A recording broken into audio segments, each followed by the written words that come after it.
Hello, and thank you for joining us. I'm Laurel Westendorf, part of the Community Relations team at the Deschutes Public Library. As part of our online summer programming, today's presentation about the outdoors is with writer Matt Wastradowski. Matt is a travel and outdoors writer based in Portland, Oregon.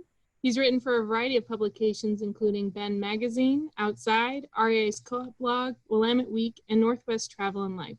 His recent book is Moon Pacific Northwest Hiking, covering hikes in Washington and Oregon.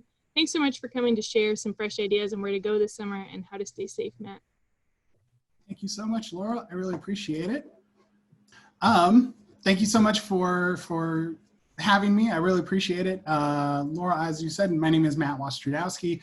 I am the co-author of Moon Pacific Northwest Hiking, which is out now. It is a guide to where to hike, where to camp, where to road trip, and where to have a good beer when you're done with all of it. Today, I'll be talking about less traveled trails in the less traveled areas of Oregon, focusing primarily on southern, southeastern, and eastern Oregon. Before I do that, though, I wanted to kind of acknowledge the land that we're on, that we'll be talking about today. Where I am giving this presentation in Portland, Oregon, is a historical home of the Clackamas and Cowlitz people. And the lands where these hikes are around Oregon have been historically homes to the Northern Paiute Confederated Tribes of Warm Springs, Molalla, Cow Creek, Umpqua, Klamath, and Talcama people. So yeah, we'll get started. First of all, who am I? I'm Matt Wastradowski. I have been writing for about 15 years and hiking for nearly as long. This is my very first hiking guide. Like I said, co-authored it with Craig Hill, who is an outdoors writer based in the Puget Sound area. He wrote the 75 hikes in Washington. I wrote the 75 hikes in Oregon, put that together under one umbrella for this particular guide.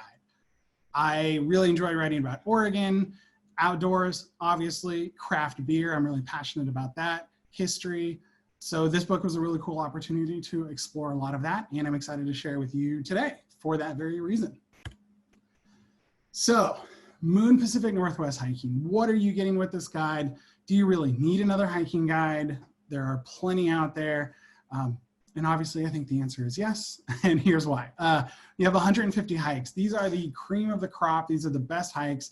These are the classic hikes that if you're bringing someone from out of town or from out of the region, or if you haven't explored much of the region yourself, these are the 150 hikes that you absolutely must do. In all, they total about 818.5 miles, which I did the math this afternoon, and it would be like walking from my home in Portland, Oregon to Bend and back 5 times, which is pretty exciting. So a lot of hiking, a lot of miles to cover. It includes 112 campgrounds with itineraries along the way of sort of, if you want to turn this into a hiking oriented road trip, let's say along the coast, you can do that. I would recommend, and I'll get to this a little bit later, checking ahead to make sure that your preferred campgrounds are open this season, because unfortunately many of them aren't right now. We also include 10 top experiences, sort of the iconic Pacific Northwest experiences, you know, chasing wildflowers, chasing waterfalls, you're really enjoying the best of the region. So it's kind of a nice overview of, you know, if you only have a certain amount of time, these are the best experiences. And of course, because this is a Pacific Northwest, we are focusing on dozens of great breweries and restaurants to visit after you're done hiking. The whole idea when this book first became a reality, the whole idea was to say, you go hiking, where should you go when you're done hiking, when you're off the trail? Because as anyone here in the Pacific Northwest knows, we're not really done with our hike until our first beer or cider is in hand at the pub afterwards. So each hike is more or less tied to a certain, or each hike includes a certain brewery or restaurant to check out after the fact that we recommend. Before I get to those hikes though, I do want to say, and I promise not to lecture, especially right now, this is a very important time to recreate responsibly. I'm not going to get into every one of these tile cards because I don't think you really want me lecturing you. But basically, this summer especially, it's been important over the last few years with increasing visitorship to be responsible in the outdoors. We are stewards of the outdoors. it's really important that we take care of the outdoors in whatever way that looks like, and especially now with COVID-19, just a fact of daily life throughout the Pacific Northwest. Continue practicing leave no trace principles. Leave it, as you found it. I know we've seen some state parks around the region that have been kind of inundated with garbage. Some national forest lands have closed for that very reason, because short-staffed rangers and state agencies just can't keep up with it right now. If you need to, if you get to a certain trailhead, it's pretty packed, plan ahead, have a backup plan, bring essentials, make sure that you're, being as responsible as possible, because right now we're all in this together, and the best way to take care of each other is to recreate responsibly.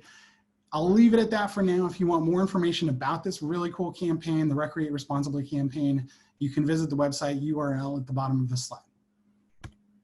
So obviously, if I'm talking about less traveled trails, the first place that I'm going to talk about is Smith Rock State Park. Just kidding, I promise. The reason I bring up Smith Rock is because I think it's really instructive in terms of how we can think about the outdoors and find trails that are off the beaten path. Which is what I'll be talking about shortly. But Smith Rock is kind of a nice glimpse into that world, because I think most of us have either hiked Misery Ridge or have stood at the base of Misery Ridge and thought, wow, that's really steep, I don't want to do that. It's one of the most popular trails at Smith Rock State Park, probably the most popular.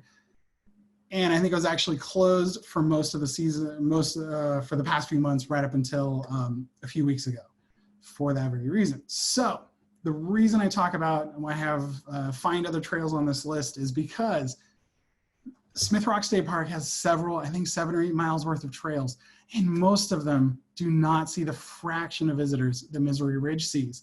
So even if you're at a place that happens to be really busy, there are opportunities to find other trails. Maybe you don't get the same views, but you still really get that experience. You still get a lot out of the park, and you're staying safe. Wear a mask. Right now, as I'm recording this, it's required in outdoor spaces in Oregon where you can't keep 6 feet of distance. It keeps others safe. It protects you. It's a no-brainer. It's required. Please wear a mask. Time it right. Smith Rock State Park. When I actually did this hike for the book, I showed up at 10 a.m. on Memorial Day weekend, on the Saturday Memorial Day weekend, and you can pretty much guess how busy it was. But the very first time I hiked Misery Ridge several years ago, I went at about 4 p.m. on a Saturday. Didn't have the trail to myself, but most everyone had gotten their hike in for the day and had retreated back to the brewery or their campsite or wherever for the afternoon. So I would recommend, if you want to hit the trail, if you do want to hit a trail that you worry might be a little busy, go early in the morning by, let's say, 8 or 9 a.m., or go later in the afternoon, maybe around 3 or 4, daylight pending. And I think you'll have a different experience. And it's really between the hours of about 10 and 3 on weekends where you'll see the most hikers. So if you can kind of plan around that, you're ahead of the game. If it's safe, don't be shy about hiking in the rain. If you're not looking for mountain views, if you're not looking for peaks or summits, whatever the case may be, and if it's safe, hiking in the rain is a great alternative. A little drizzle goes a long way toward keeping people off the trail. So if that's an option, if you feel safe and comfortable doing that, it's definitely something to consider. Also, the state park rangers, forest rangers, they're definitely short-staffed this summer. They're busier than ever, but don't be shy. If you're looking for trails that are a little bit off the beaten path, don't be shy about asking them for help. They are friendly, they're eager, they know their region, they're happy to help. So whether it's email, giving them a phone call, whether you see them on the trail or at the trailhead, they are an incredible resource who is happy to help. Their job is, part of their job is to keep us safe. And if they know of other hikes that might be in the area but aren't as crowded as that one, they're happy to share that with you. So just something to think about. All right, the hikes that are actually less traveled around much of Oregon. First one that I'd like to talk about is Little Belknap Crater. It is west of Sisters along the Mackenzie Pass Highway. One of my favorite hikes that I did for the book, because obviously just look at these views. It's about 5.3 miles round trip, about 1,000 feet of elevation gain, but it's pretty well graded. It's pretty gentle. So even though you're gaining elevation steadily, it never feels like an insurmountable climb at any point. As you can see, a lot of this trail travels on lava rock. So bring good hiking boots and probably leave the dog at home for this one, which I know is sacrilege for a lot of hikers, but they probably won't love this trail. One of the things that I really enjoy about this, and one way that I think it's really instructive, is that there are other better known hikes along the Mackenzie Pass Highway, like Proxy Falls, Linton Lake, Scott Trail, that see a lot more people. So this one kind of is a little bit out of the limelight a little bit. And the parking lot only has room for about 20 or so cars. So the trail just can't get super crowded just by the very nature of that. This is mostly along the Pacific Crest Trail. So you'll be able to say that you hiked the Pacific Crest Trail afterward, which is no small thing. And the final 2 miles are on this jagged lava rock, as you can see here. The photo on the leftmost part of the screen is Little Belknap Crater. That's the final approach. The photo on the center of the screen is actually one thing that I really enjoy about this hike. A lot of people kind of bristle it out in back hikes, which this is, because you're not seeing any new scenery on the way down. But this is an exception. On the way up to Little Belknap Crater, you see Little Belknap, you see the larger Belknap Crater, and then as you approach the summit, Mount Washington and Mount Jefferson peek out on the other side of the lava flow. On your way down, you see the Sisters, you see Black Crater, you see Black Butte. It's a really beautiful sight, and that's your view for about 2 miles heading down as you head back toward the trailhead. So I think it's also a really wonderful hike for that reason. And while you're here, the trailhead is a half mile away from the D. Wright Observatory, which is the photo on the rightmost part of the screen. It was built in the 1930s as a civilian conservation corps project, and if you head up those stairs to the observatory itself, you can see something like 15 Cascade Peaks, I think all the way from Mount McLaughlin in the south to Mount Hood in the north. It's one of the better, more impressive views in the region. You get to see miles and miles and miles of lava flows, and you get to see kind of a part of Oregon that, tends to get forgotten a little bit. A lot of people, when they talk about Oregon, they tend to either talk about the rainy forests west of the Cascades or the dry eastern part of the state. But to see how so much of the Central Oregon Cascades were formed by lava, as you can here, it's a really impressive, really cool little history lesson. There's also an accessible trail at the base of the D. Wright Observatory that is also, it's a paved trail. It includes some interpretive panels that explain how this region came to be, also worth visiting. All right, heading out of Central Oregon, we're gonna head east, where the next trail is Anthony Lake to Hoffer Lakes. This was one that really surprised me as I started researching this book. Anthony Lake is in the Elkhorn Mountains outside of La Grande. This particular trail is about 3 miles round trip, about 500 feet of elevation gain. And one of the really cool things about this is that this particular view is only about 300 or 400 feet from the trailhead. What you're seeing here is Anthony Lake with Gunsight Mountain in the background. A trail encircles Anthony Lake. And a lot of people who visit, they camp, they paddle, they fish, they hang out around the lake shore, they enjoy this view with good reason, makes sense, but they don't take the trail up to Hoffer Lakes, which is gorgeous.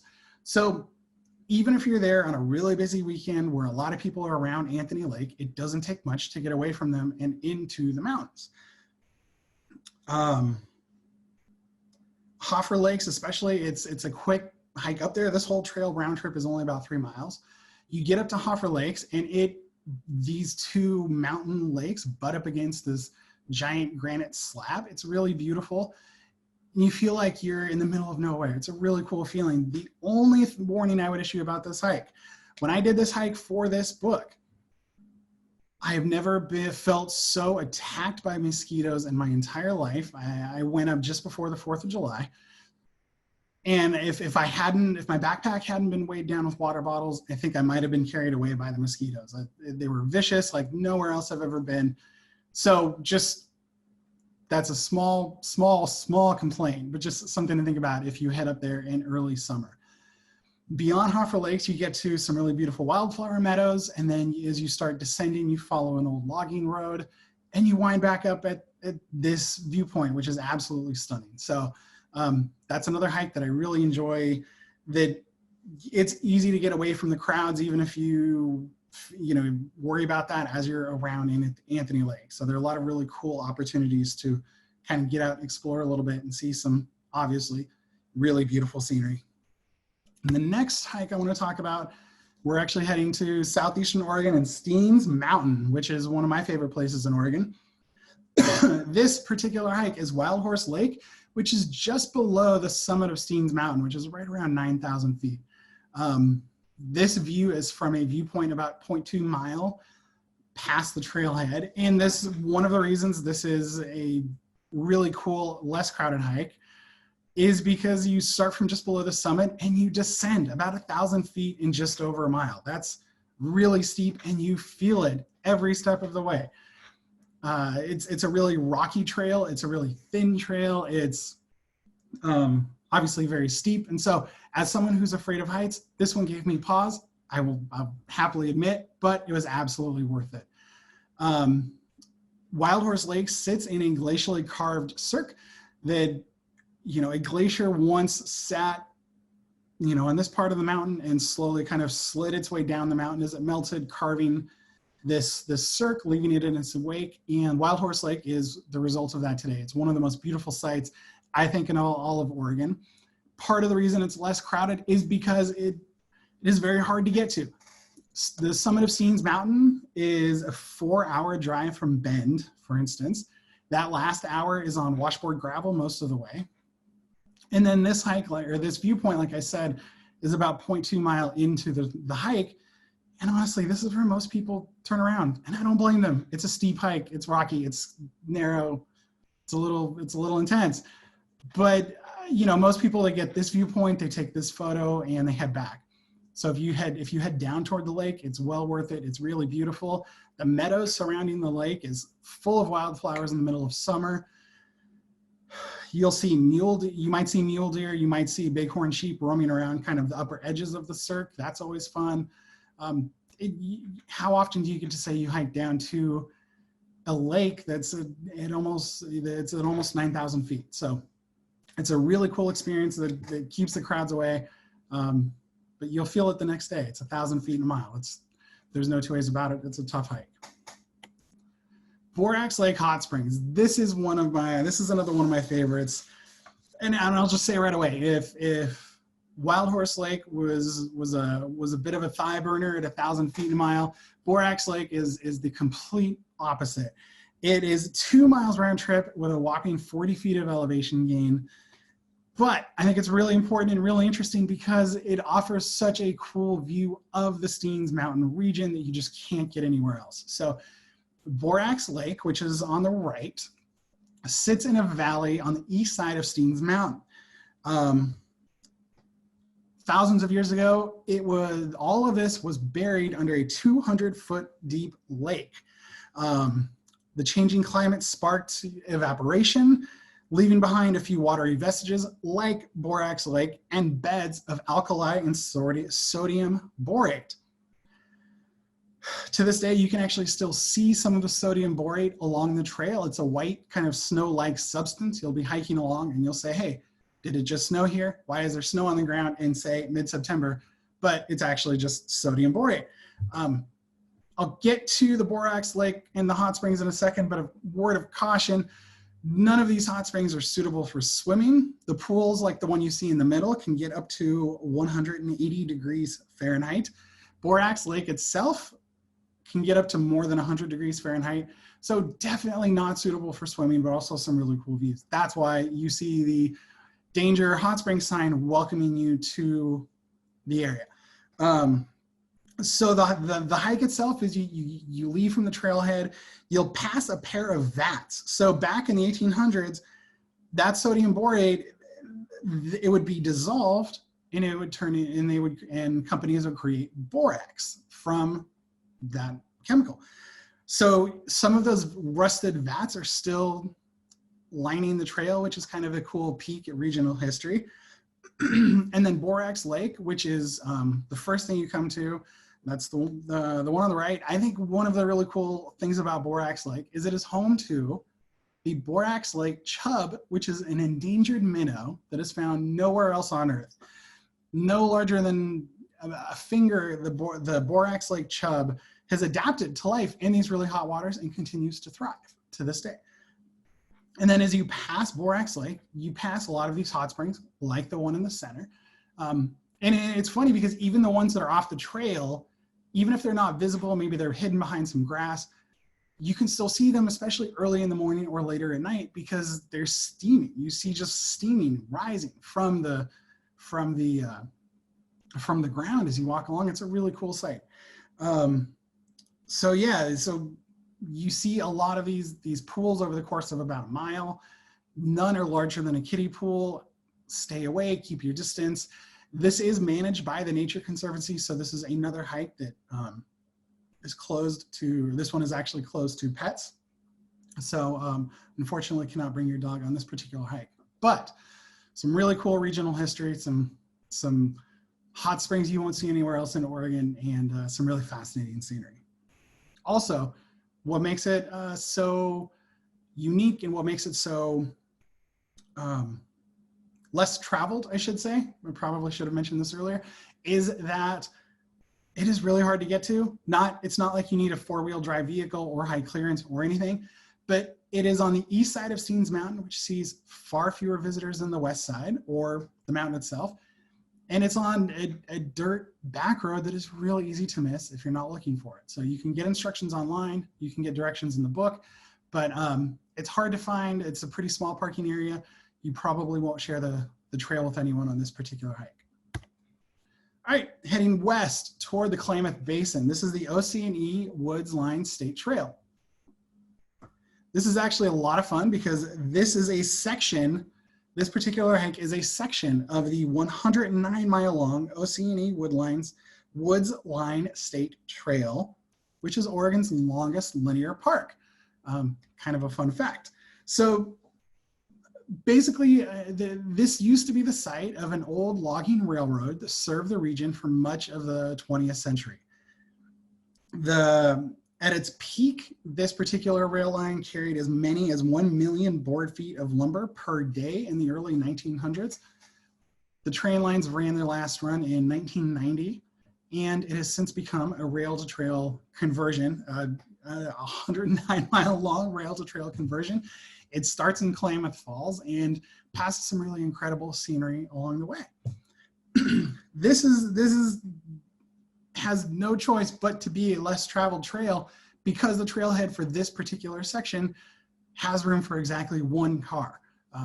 You might share this trail with others, but they will have to park elsewhere and find their way from there. So it is a really, it's a really small trailhead, but it's also a lot of fun. It's completely exposed, but at the same time, if you can catch this later in summer, early in fall, you're gonna have absolutely perfect conditions. It happens to be along the Pacific Flyway, which is a migratory bird route that goes from Alaska to Argentina. So in a given year, more than 350 species of bird pass through the Klamath Basin. So along this particular trail, as you're walking along, you might see bald eagles, you might see sandhill cranes, and a wide variety of birds. So it has some really cool natural features in addition to its industrial history. Mostly follows the Sprague River, and one of the kind of spur trails off this section is a visit to the Brown Cemetery, which is the resting place of several Modoc Indians who lived in this area centuries ago. It's kind of a unique slice of local history. And then on your way back, as you continue to follow the Sprague River, you can see in the photo on the top left, very far off in the distance, that is Saddle Mountain. Not the Saddle Mountain near the Oregon coast that is such a popular destination, but a different Saddle Mountain. So some really cool views. It's mostly flat. This particular stretch doesn't really have any elevation gain, follows the Sprague River. It's a gentle hike, but you'll have it all to yourself and you'll stay safe. So this next hike is I cheated a little bit. This is actually 3 hikes in one, the Sky Lakes Wilderness. it is an area of Oregon that I think tends to get forgotten a little bit. I think a lot of people tend to think the Cascades kind of end south of Crater Lake, but they in fact keep going, and they host some of the most beautiful natural beauty in the entire state. And the Sky Lakes Wilderness is kind of the epicenter for that. The Sky Lakes Wilderness is actually a series of 3 lake basins in the Southern Cascades. Fun fact, in the 1980s and 1990s, the EPA conducted studies of the water in the Sky Lakes Wilderness and found it to be some of the most chemically pure water in the entire world. Naturally, it's a really popular backpacking destination these days. It's a really popular swimming destination in the middle of summer. But if you time it right, if you go during the week or if you go anytime after Labor Day, you'll have these trails almost entirely to yourself. And then if you wait until the end of September, early October, you'll enjoy a lot of fall foliage, like you see in the bottom right photo especially. That is not very touched up. The ground really was that vibrant when I hiked that in early October for this guide. So this is, like I said, this is 3 hikes. Horseshoe Lake is one of the 3 hikes. It's about 6 miles round trip, 650 feet of elevation gain, and that would be the top right photo. That is actually one of the lakes on the way to Horseshoe Lake. One of the great things about the Sky Lakes Wilderness is that you don't have to go on a super clear day because you're not looking for mountain peaks, you're not looking for summits. The lakes are really the star of the show on this in the Sky Lakes Wilderness.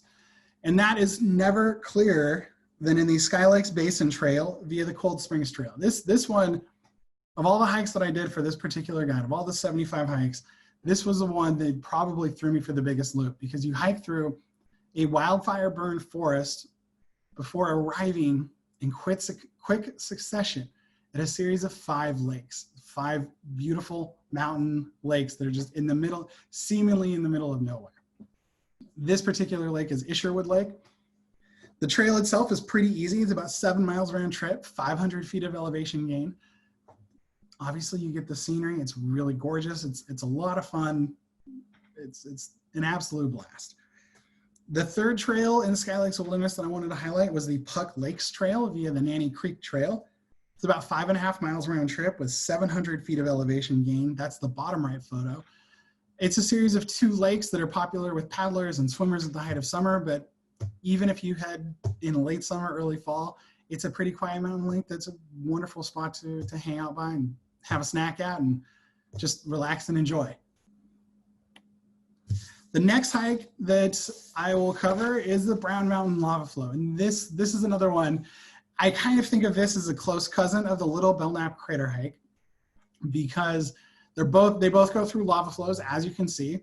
And both of them, even though they're out and back trails, they offer something different on the way out or on the way to the turnaround point as they do on the way back. So the Brown Mountain Lava Flow Trail, it also follows the Pacific Crest Trail.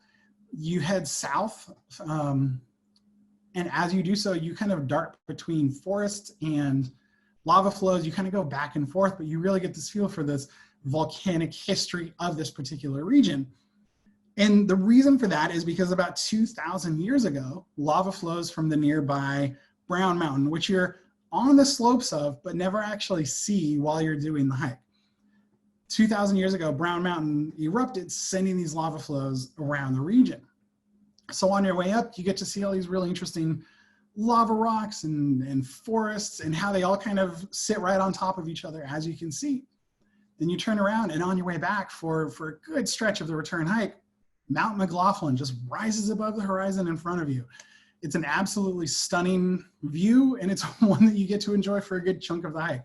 Mount McLaughlin is the highest point in Southern Oregon, and it's a really nice view to enjoy on your way back down. So even if you're, I know a lot of people tend to be a little bit skittish about out and back hikes for that very reason, but this is a really good opportunity to get some nice variety on the trail.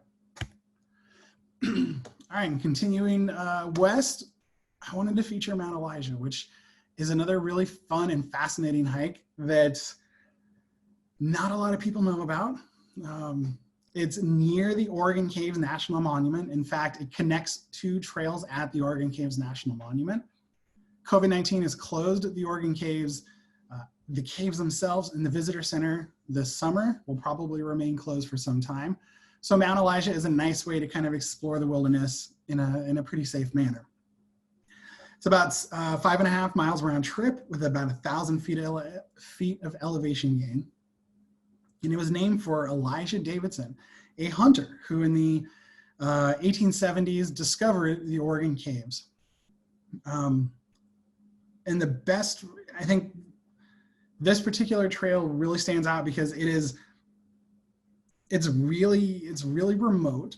It's about an hour and a half from Grants Pass, and you actually go all the way from Grants Pass up to the Oregon Caves, turn around at the entry point, and then actually come back on you take a really sharp right onto this really jagged rocky road that even my old Honda Civic can handle. So don't worry about that.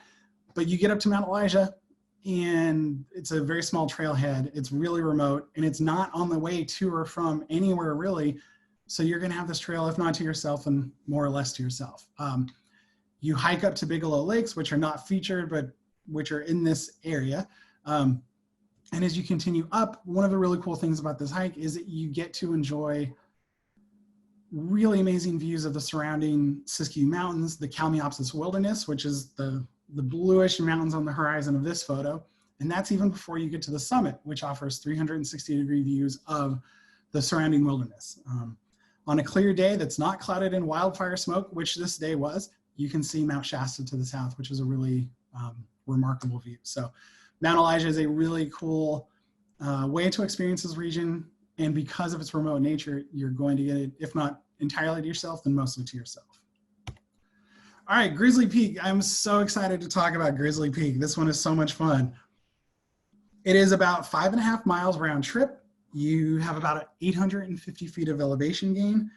And this one can definitely get crowded. I acknowledge that, but this one benefits from being kind of a balloon hike, which means you hike out, and then there's a loop about midway through that you follow around the summit, beyond the summit to some clearings, and then you reconnect with the main trail on your way back. So it's also sometimes called a lollipop hike, but if you just imagine the shape of a balloon or a lollipop, you kind of get the idea.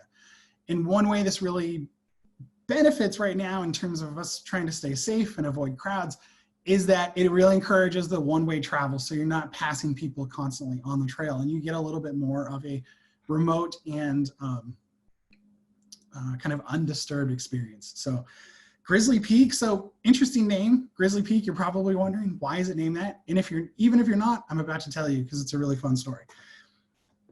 Grizzly Peak is almost certainly named for a grizzly, but which one remains in question and up for debate.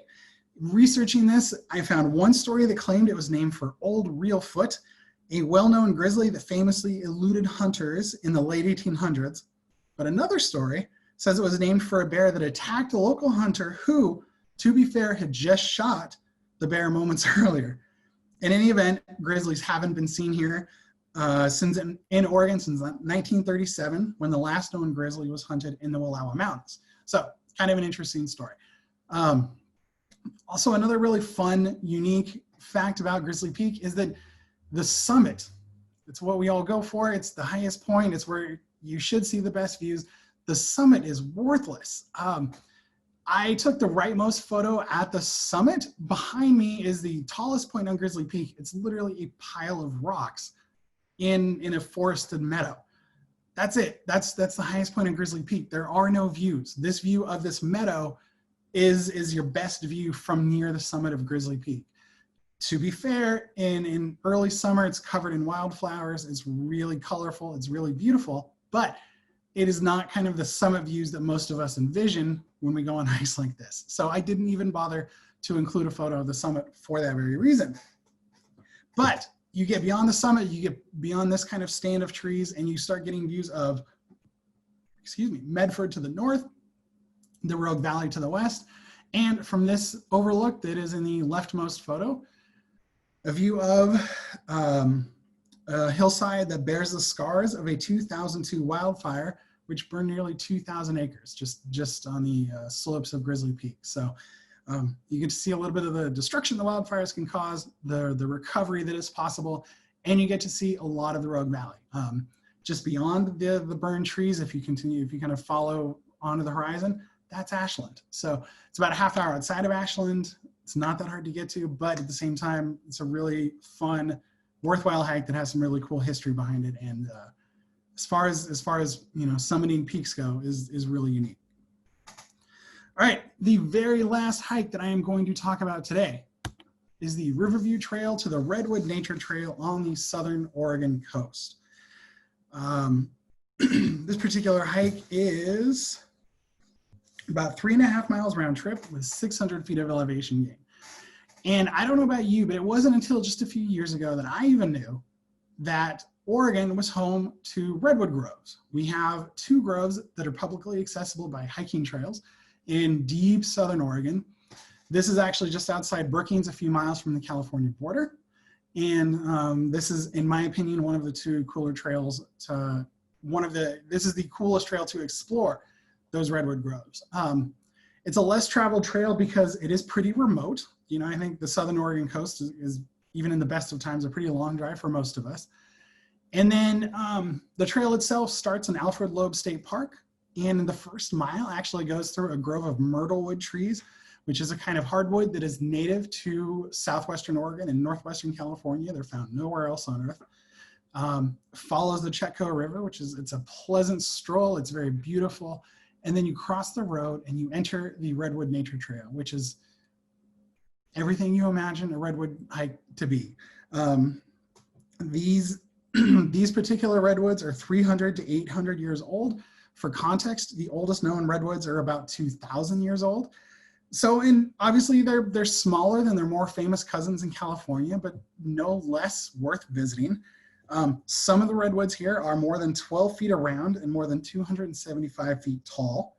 And the largest of these trees have enough wood to build 8 2-bedroom homes. So even if they're not as big as the more famous redwoods in California, they're still really big. And so this one, because of its remote location, because it's not near a big coastal destination, it tends to get overlooked. It's a pretty easy hike. It's a lot of fun, and you get to see one of the only 2 known groves of redwoods in Oregon. So it's a lot of fun, a little off the beaten trail, and yeah. And that'll do it for me. I appreciate you taking the time to chat, and I appreciate you taking the time to listen about these less traveled trails, and I hope you've kind of learned a little bit about where to go to get off the beaten path and kind of what to look for and how to stay safe this summer, because it's important. So that'll do it for me. Thank you, Matt. Yeah. You want to go ahead and stop sharing your screen real quick? Sure. I was really impressed. I have not heard of a lot of those trails. How many trails did you end up going on to research for this book? I ended up doing a little more than 80 or so. There were some trails that opened up especially in the Columbia River Gorge, which was definitely still recovering from the Eagle Creek wildfire of 2017. As some of those trails opened up, I hiked those, and those ended up replacing some earlier hikes I had done. So I think about 80 in all. Oh, wow. So was it hard you would go on one hike and be like, oh my gosh, this is way better than the other hike? And was it just constant shuffling in your brain? There was definitely some of that. There were a few hikes that I did where I was like, okay, this is fine. And then I would make a mental note to say, okay, if there's an opportunity to shuffle some things around, then maybe this one gets knocked off the list. So, and that happened. I imagine that would be really hard. It wasn't easy. It wasn't fun. I didn't want to, I really didn't want to, denigrate any of these beautiful, wonderful public lands that we get to enjoy, but some are just more beautiful than others, I guess. Yeah.